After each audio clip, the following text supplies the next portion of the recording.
Olá, olá, meus amigos, boa noite, minhas amigas também, como é que vocês estão? Sejam bem-vindos ao Canal Educação, mais uma vez, para a nossa aula da primeira série, né? sigaspegadas.com, e hoje a gente vai analisar aqui a questão voltada para a pré-história no Piauí, o período paleolítico, já que a gente está tratando de questões acerca da Serra da Capivara, né? A gente também vai falar aí sobre a Serra das Confusões, sobre a Parque Nacional de Sete Cidades, né? Analisar a pré-história piauiense e como essa arte sequencial, que é a pintura rupestre, né, se apresentou e se desenvolveu aqui na nossa região, certo?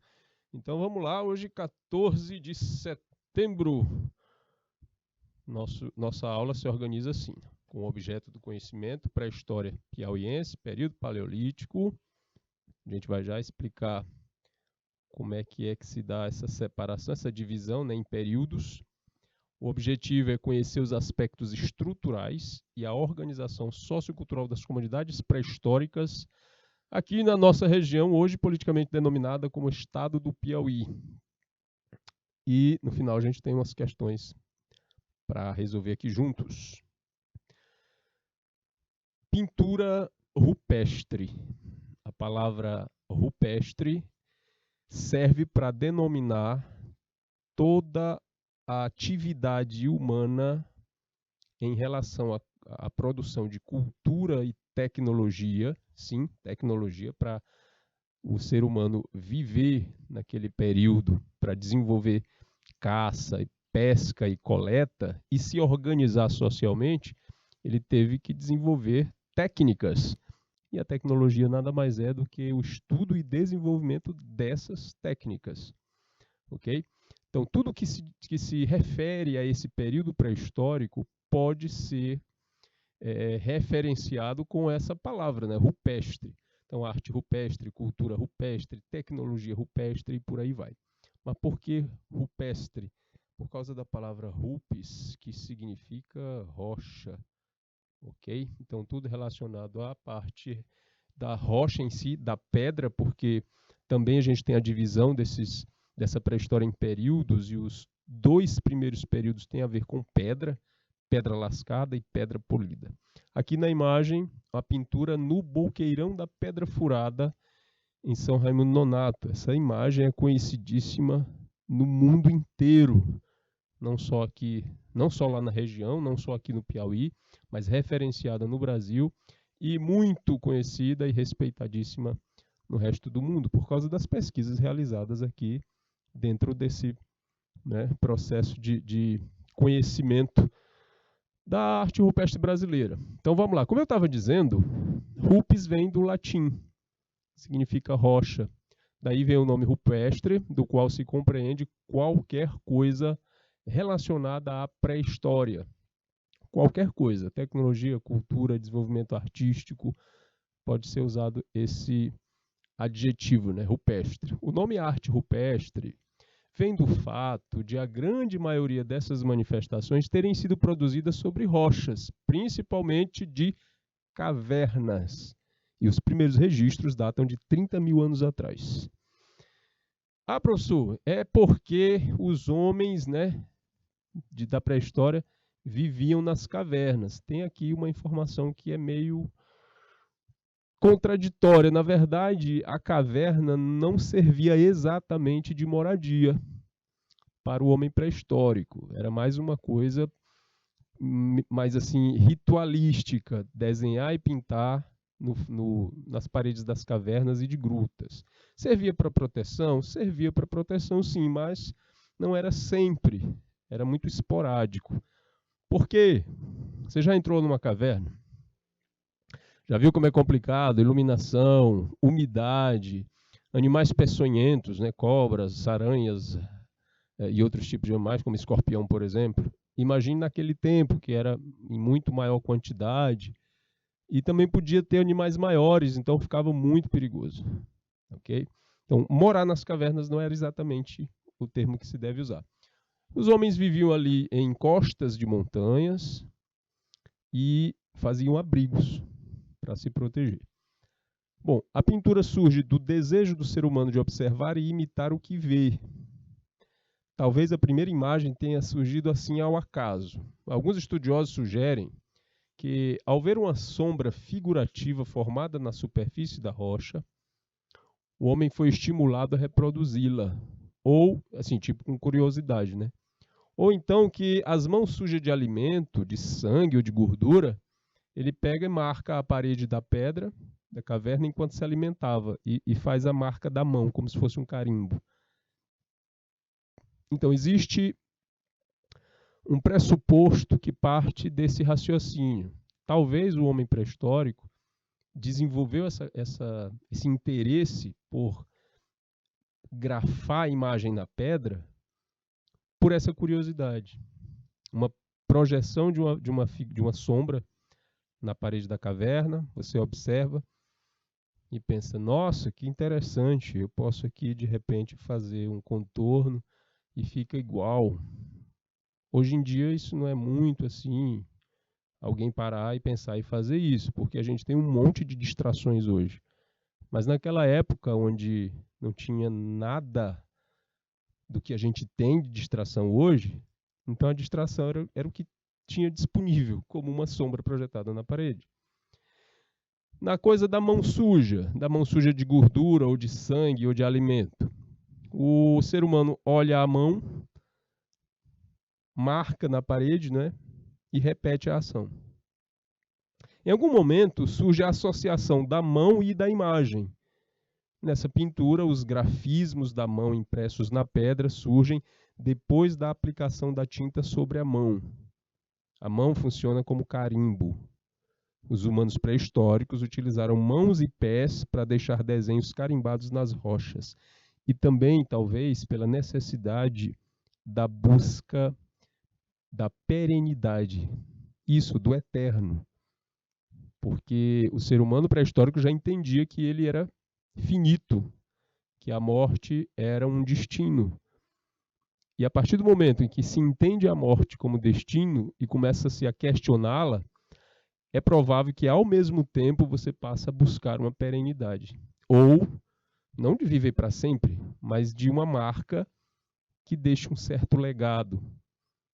Então, os seres humanos pré-históricos, a gente não está falando aqui de homens das cavernas, como dos desenhos animados ou dos filmes, como enormes brucutus que não têm capacidade de raciocínio. Nós estamos falando de seres humanos Homo sapiens sapiens, iguais a nós, com o mesmo cérebro, mas sem todo esse conhecimento que a gente já tem hoje. Então é natural que essas coisas aconteçam dessa forma. Ok? Inscrições feitas há cerca de 100 mil anos, próximas à Pedra Furada, que é essa rocha bem bacana que tem aqui, mudaram a teoria da chegada do homem ao continente americano. Lá também você vai encontrar cenas de parto, sexo, dança, caça e da contagem dos dias. As ações se misturam e o cotidiano do ser humano pré-histórico começa a ser desvendado em pinturas rupestres. Por que muda a teoria da chegada do homem ao continente americano? A teoria é que, a mais aceita por um tempão, é que o ser humano, há mais ou menos 12 mil anos, ele tenha cruzado, 12 mil anos atrás, tenha cruzado aí o Estreito de Bering, que fica entre a América e a Ásia. O Estreito de Bering, naquele tempo, há 12 mil anos atrás, mais ou menos, se calcula que ele tinha uma faixa de terra maior, né? O nível do mar não estava tão alto, também tinha ilhas de gelo. Não é que o ser humano cruzou de manhã para tarde o Estreito de Bering, mas foi uma coisa que foi acontecendo, e aí devagarinho os seres humanos foram passando. E aí conseguiram povoar, criar populações do norte da América e se espalhando até o sul. O que acontece no boqueirão da Pedra Furada? O que aconteceu? O que foi achado que quebrou essa teoria? Resquícios de fogueira de mais de 50 mil anos. Então veja bem, faça as contas aí. 50 mil anos. Se já havia gente organizando ali sua fogueirinha para fazer o churras há 50 mil anos, então há 12 mil anos já tinha muito mais gente aqui do que a teoria norte-americana defendia. Quando isso apareceu, a comunidade científica ficou, né, fazendo chacota, mangaram, principalmente os americanos. Não está certo, tem que provar. E a França foi lá junto com cientistas brasileiros e refizeram a contagem. Diz a lenda que nessa recontagem dos anos, né, da datação por carbono 14, não deu 50 mil, deu mais. Aí eles ficaram encacucados, deu mais de 50 mil. Aí lá vai todo mundo da comunidade científica pedir desculpa, né, numa revista, a Nature, revista voltada para esse tipo de pesquisa, para pedir desculpa, para dizer que a gente realmente estava errado e tal. Olha lá, as imagens em movimento se repetem em diversas formações rochosas em um vai e vem constante. Esse é o cenário encontrado no Parque Nacional da Serra da Capivara, que ocupa extensa área de 129 mil hectares, com vales e chapadões cinematográficos em parte dos municípios piauienses de São Raimundo Nonato, João Costa, Brejo do Piauí e Coronel José Dias. Fala-se muito de São Raimundo Nonato quando se fala do Parque Nacional da Serra da Capivara, mas esquece-se que é uma área que abrange esses municípios aí. João Costa, Brejo do Piauí, Coronel José Dias, além de São Raimundo Nonato. E é um lugar procurado por cientistas e turistas do mundo inteiro. Os desenhos de homens caçando e os grafismos abstratos, né, foram pintados talvez usando os dedos como pincel no suporte de pedra. Aí outra pergunta que muita gente faz. Como é que eles pintam? Com que instrumento? Com que tipo de tinta? Que tinta é essa boa pra dedéu que ficou aí esse tempo todo, milhares de anos? Bom, era um pigmento natural com um pegamento natural. E aí garante que fique. Deixa eu explicar melhor.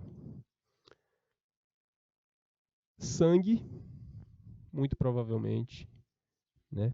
Sangue com pigmento. Aqui é um dos veículos, né, para fazer a tinta, dos líquidos. Também tinha saliva, urina, água, entre outras coisas. Mas o pigmento mineral.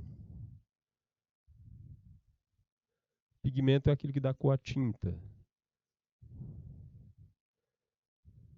Algumas resinas também eram usadas. Aí depois que você tem o veículo e o pigmento, você transforma isso em tinta. Podia ser também óleo, gordura, né, de animal. E aí isso seca, fica agregado, porque o pigmento mineral, o óxido de ferro, isso que dá a cor vermelha, certo? Ou alguns outros pigmentos vegetais, depois de secos e agregados a um veículo, que pode ser um sangue, pode ser uma gordura, um óleo, ele se fixa na pedra e acabou-se. Aí só se raspar mesmo a pedra. Bom, as figuras de animais que aparecem nas rochas são os da região. Cervídeos, peixes, tartarugas, tamanduás, entre outros. Espera aí, professor. Peixe, tartaruga? Sim, peixe e tartaruga. Hoje não, porque o clima vai mudando de acordo com o passar dos séculos. E a gente está falando de uma arte milenar, muito mais que milenar, milhares de anos. 4.000, 5.000 anos, 10.000 anos de pintura rupestre. Então é óbvio que a fauna, a flora daquele lugar fosse diferente, certo? Porque o clima era diferente. Então outros animais existiam lá. A pintura desses animais tem um desenho esquematizado e as formas são representadas isoladas ou em grupo. As cenas de caça com animais flechados são frequentes. Por quê? Isso aqui acredita-se.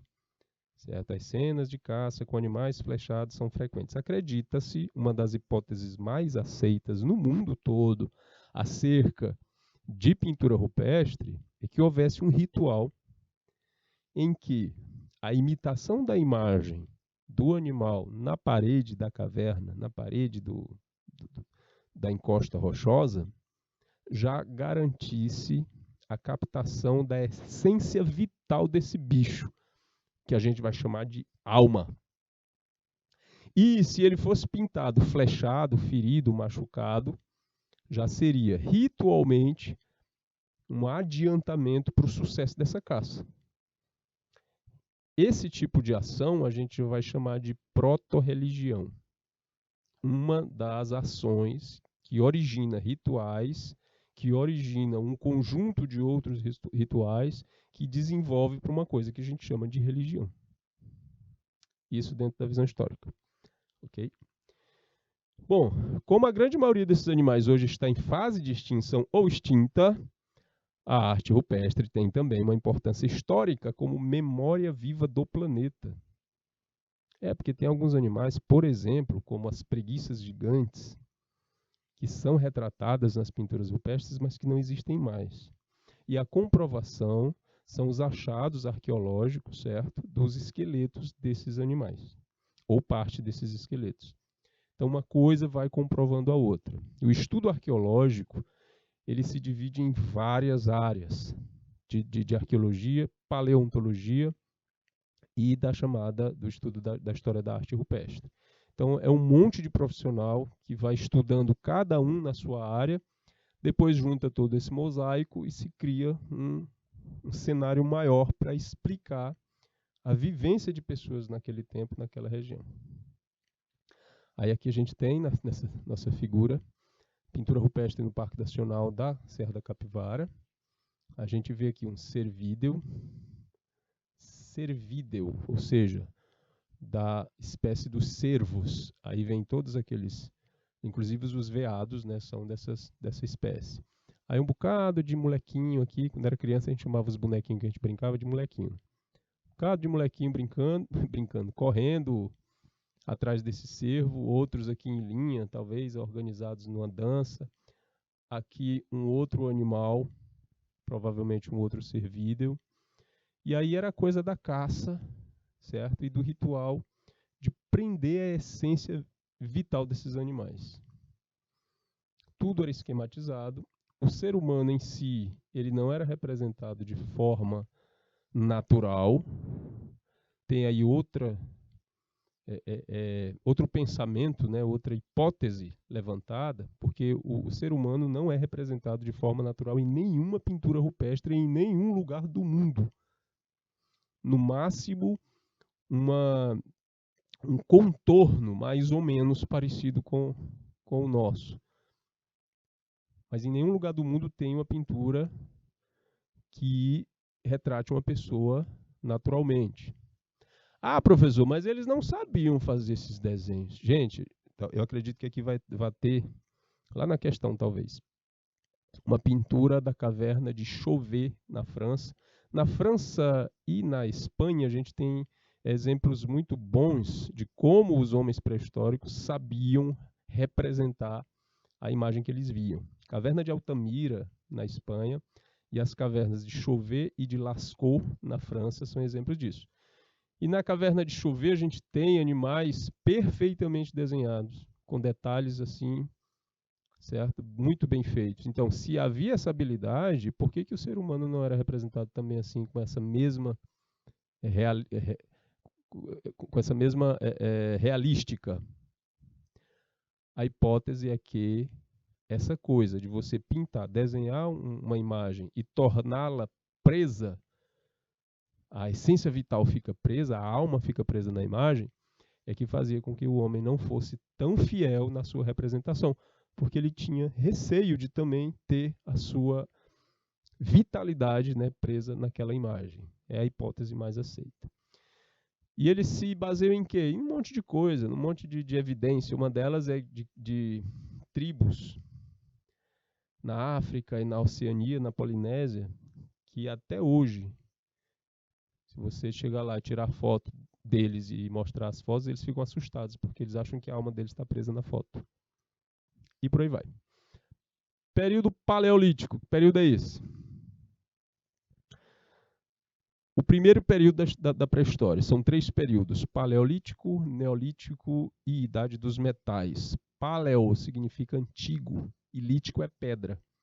Pedra antiga. A gente vai chamar também de pedra lascada, tá?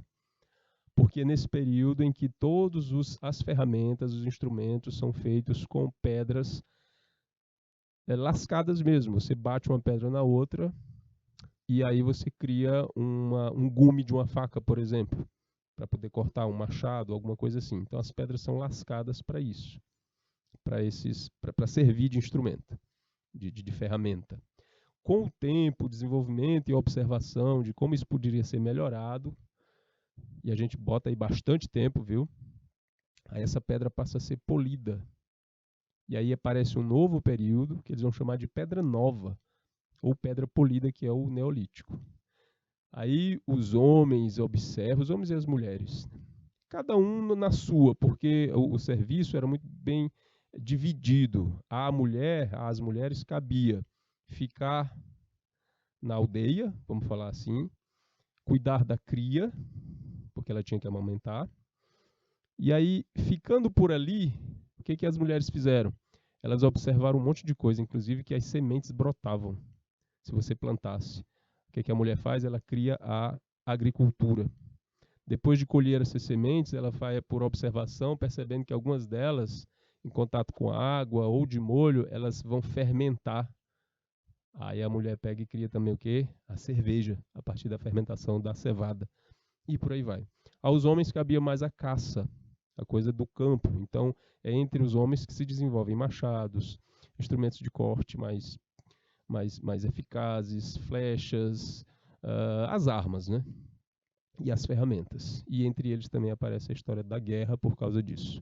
Por causa da proteção do seu espaço e também da invasão, se fosse necessário. Bom, a principal característica do período paleolítico nos desenhos e dos desenhos da Idade da Pedra Lascada é o naturalismo, ou seja, é a visão que eles tinham sobre a natureza. Eram feitos sob determinada perspectiva, reproduzindo a natureza tal qual o artista a captava. E acredita-se que esse artista fosse um caçador, porque eles conheciam bem o que estavam pintando e desenhando. Então, por conta disso, acreditava-se que eram caçadores os artistas. E a idade, a gente fala muito disso, o homem pré-histórico caçador. Você imagina uma pessoa com mais de 30 fazendo isso, entre 25 e 30. Mas o homem pré-histórico mal chegava aos 25 anos, a maioria. A esperança de vida era muito baixa. Então esses artistas caçadores, acredita-se que a idade deles variava entre 9 e 17 anos, a maior parte deles.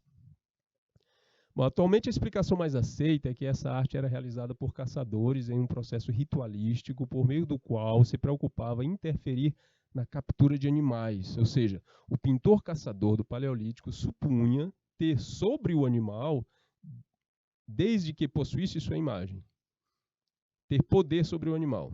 Eita, professor, lê direito, rapaz. Ter poder. Supunha ter poder sobre o animal. Aquilo que eu expliquei lá atrás, né? Ele acreditava que poderia matar um animal real se o representasse ferido mortalmente em um desenho. Os artistas do Paleolítico também realizavam esculturas, como na pintura, nota-se a ausência de figuras masculinas. Predominam as figuras femininas na escultura, com a cabeça surgindo como prolongamento do pescoço, seios volumosos, ventre saltado e nádegas grandes, como a chamada Vênus de Willendorf, que a gente vai mostrar já já. Essa estatueta com 11 centímetros de altura foi descoberta em um sítio arqueológico situado perto de Willendorf, na Áustria. Supõe-se que seja a imagem de uma deusa da fertilidade. Esta pedrinha aí, que tem mais ou menos 11 centímetros de altura, entre 11 e 12, e tem essa aparência por causa da necessidade de se haver uma ligação real entre o que se desejava para uma mulher naquele tempo, que era ser fértil. A principal coisa que uma mulher precisava ser era ser fértil, porque quanto mais gente nascia, melhor para a comunidade, ok? Para defesa, para caça, para coleta, tudo isso. Aí as meninas, de mais ou menos 9, 10, 11 anos, elas já começavam a carregar consigo esse amuleto.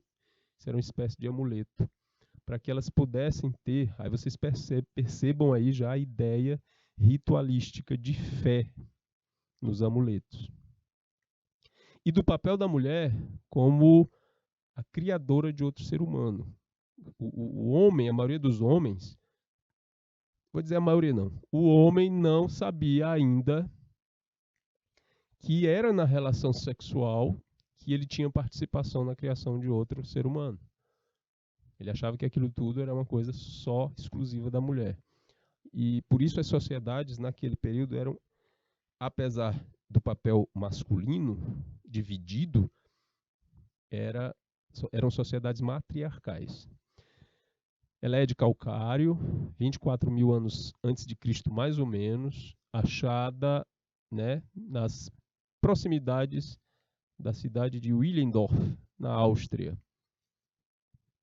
Só que as pesquisas mais recentes indicam que ela foi encontrada na Áustria, mas ela muito provavelmente foi esculpida numa região da Itália e acabou indo parar lá na Áustria. Enfim, era uma deusa da fertilidade. Bom, aqui no Piauí, né, possui-se um dos maiores acervos de arte rupestre das Américas.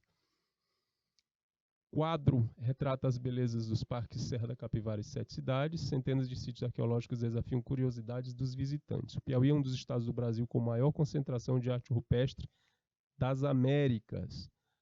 As centenas de sítios arqueológicos, formações rochosas que desafiam a curiosidade dos visitantes e mistérios que podem explicar a origem do homem americano foram um tema do quadro Riquezas do Piauí, que passou aí que foi uma coisa que eu deveria adaptar, mas foi. O sertão piauiense tem um papel de protagonista na busca pela origem da pré-história. O mais famoso cenário é esse que a gente conhece, Serra da Capivara, que se localiza a 530 quilômetros daqui, de Teresina, e foram catalogados lá, gente, mais de 1.200 sítios arqueológicos. Você sabe o que é um sítio arqueológico? Sítio vem da nossa língua mãe, português, né, de Portugal, significa lugar. Então, é um lugar arqueológico, um lugar de pesquisa arqueológica.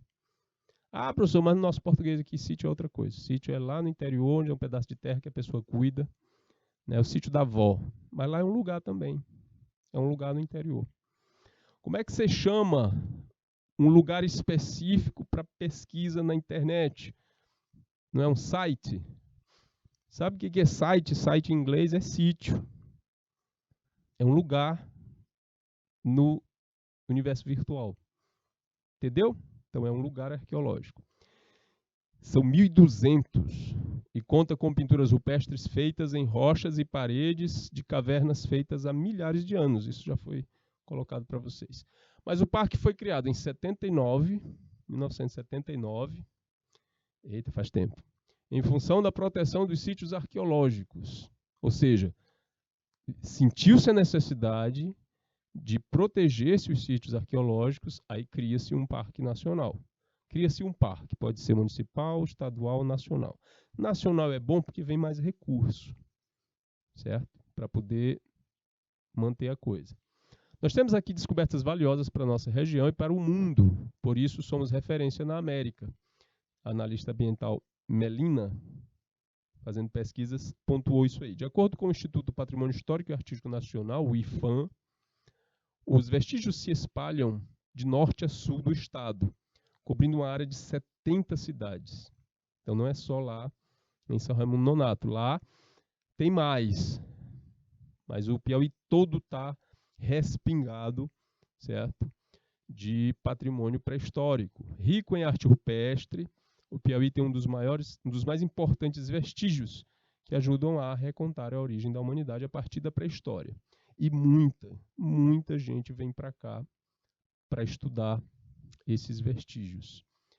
A gente também tem um Parque Nacional de 7 cidades, localizado na região norte do Piauí.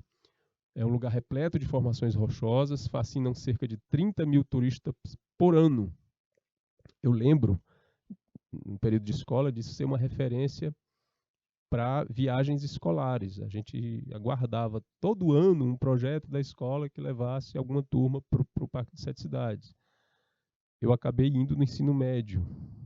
Conseguiram lá no jeito e a gente foi bem bacana. Do mirante é possível observar toda a extensão do parque, da onde essa foto foi feita. Em outras rochas, né, os formatos parecidos com de animais e objetos aguçam a imaginação dos visitantes. E as pinturas rupestres completam um cenário pouco explorado. Por isso chamado de Sete Cidades, porque a aparência das formações rochosas, certo, é de construções antigas. Aí também tem um mito que diz que os fenícios, que viajaram o mundo todo, navegaram pelo mundo todo, deixaram resquícios aqui nas Américas. Aí fala muito de Sete Cidades, fala do Rio de Janeiro. Tem uma rocha lá que parece que foi esculpida com um rosto gigante, chamado de Pedra da Gávea. Também tem essa relação, né, dessa suposta vinda dos fenícios aqui num tempo. E aí construíram cidades. A gente sabe, quando vai lá e vê e percebe, que são formações rochosas causadas, né, em arenito, causadas pela ação da chuva e do vento por milhares de anos. E aí elas vão criando formas que, curiosamente, nesse parque, vão fazendo menção a alguns animais e até pessoas. Deixa eu apagar bem aqui para essa linha aqui que eu fiz. Bom, aqui nessa pedra,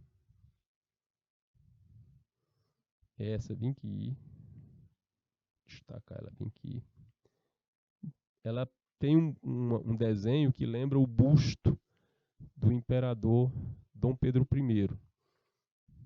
Mas por quê? Porque a gente tem referências imagéticas de pintura do Dom Pedro, com o cabelo e a gola alta do seu uniforme, principalmente o militar, que dá um aspecto, né, no desenho do contorno parecido.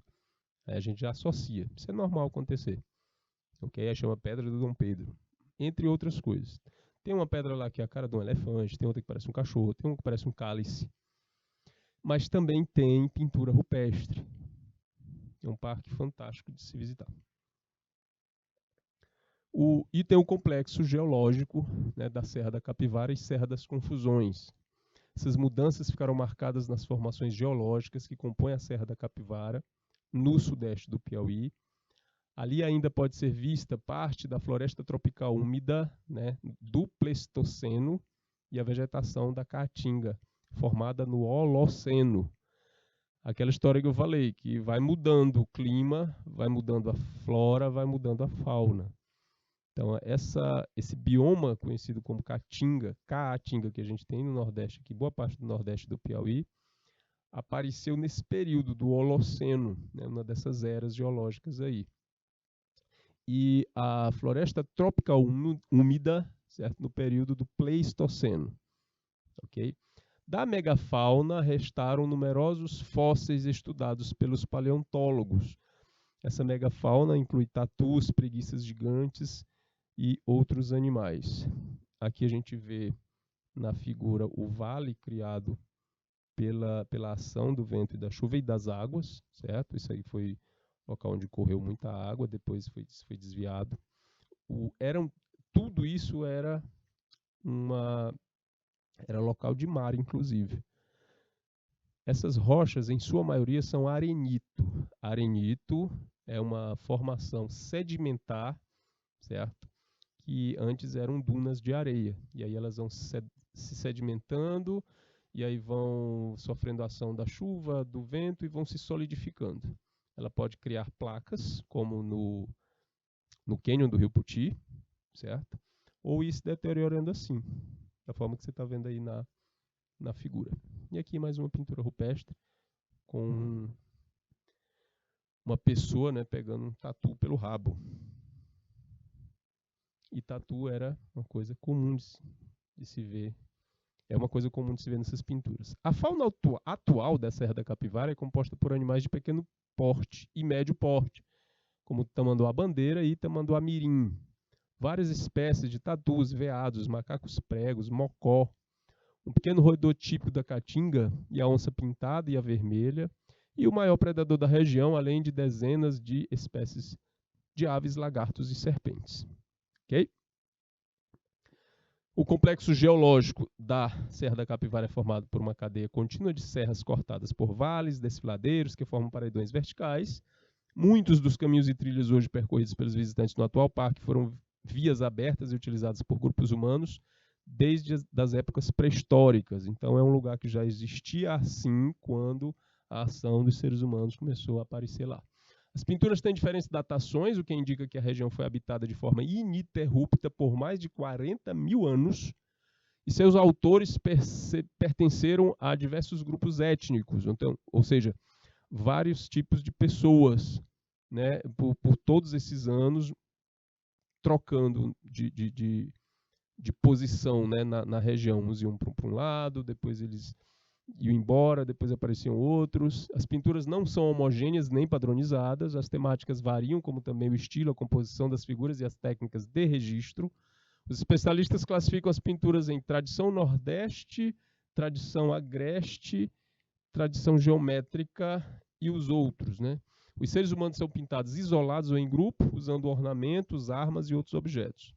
Pode-se reconhecer algumas cenas, como a caça do tatu, uma onça cravada de flechas, a preparação de uma armadilha, danças coletivas, uma dança em roda, que mais parece um malabarismo, um ritual de adoração diante de uma árvore, a execução de prisioneiros, cenas de sexo, parto assistido por outros 3 indivíduos e até mesmo um suposto beijo. Essa cena pintada aqui supõe-se que seja um beijo. A romantização da imagem, mas é bem legal. Aqui, capivaras, que tinha muito naquela época. Tudo pintado com cal e óxido de ferro, que dá essa cor avermelhada. A cal com a cor amarelada e branca. Essas leituras e interpretações das pinturas rupestres são meras suposições, né? A gente não pode saber exatamente que mensagens guardavam, pois seus significados se perderam com o desaparecimento dos povos que as criaram. Essas pinturas são uma forma de linguagem anterior à escrita, mesmo sem conseguir decifrar o seu código. Elas são fontes de informação para os cientistas sobre a pré-história do Brasil. Informam sobre o modo de vida daqueles seres humanos e seu ambiente natural. As mudanças de estilos nas pinturas indicam que ocorreram transformações culturais das sociedades indígenas e que existiram diferentes grupos étnicos ao longo de muitos milênios, é o que comprova tudo isso que a gente viu aí até agora, ok? Vamos lá para a nossa questão. Nas últimas décadas, o Piauí vem figurando como um tema obrigatório nas discussões sobre o primitivo povoamento do território americano, o que decorre principalmente dos achados arqueológicos da Serra da Capivara, no município piauiense de São Raimundo Nonato. Sobre esse assunto, assinale as alternativas a seguir, aquela que está incorreta. Os municípios de São Raimundo Nonato, no Piauí de Central, na Bahia, detêm os mais antigos vestígios da presença humana na região Nordeste. Letra B. O acervo arqueológico de São Raimundo Nonato é administrado pela Fundam, Fundação do Museu do Homem Americano. Letra C. O arqueólogo Anied Guidon, personalidade mais conhecida entre os profissionais que atuam junto ao acervo ecológico de São Raimundo Nonato, tem protagonizado ao longo de anos, né, vários conflitos e polêmicas com o governo do Piauí, com órgãos federais como o IBAMA e até mesmo com nativos do município de São Raimundo Nonato. Letra D. Os achados arqueológicos de São Raimundo Nonato no Piauí, assim como aqueles encontrados na Bahia, impõem uma revisão das teorias sobre o povoamento da América e não deixam dúvidas quanto à natureza autóctone do homem americano. E letra E. Hoje, apesar de ainda ser forte a tese do povoamento da América, ter se dado através do Estreito de Bering, os estudiosos, a partir dos acervos arqueológicos como os do Piauí, consideram seriamente a hipótese de múltiplas correntes do povoamento. Quanto à data da chegada dos primeiros povoadores, ainda há muitas controvérsias, não estando em rigor nada definitivamente estabelecido. Cada uma dessas alternativas parece que estão corretas, mas uma delas parece que estão incorretas, mas uma delas está mais... Eita, me bananei. Elas estão, todas parecem corretas, mas uma delas está incorreta, a letra D aqui. Os achados arqueológicos de São Raimundo Nonato, no Piauí, assim como aqueles encontrados na Bahia, impõem uma revisão das teorias sobre o povoamento na América e não deixam dúvidas quanto à natureza autóctone do homem americano. Na verdade, não. Não é bem isso que acontece, certo? Não é que se impõe uma revisão das teorias. Foi-se revisto uma parte. E não é que ela derrubou a teoria que existia, tá certo? Bom, tá aí. Esse foi o cenário que a gente encontrou aqui do Parque Nacional da Serra da Capivara. Obrigado pela participação de vocês e até a próxima. Tchau!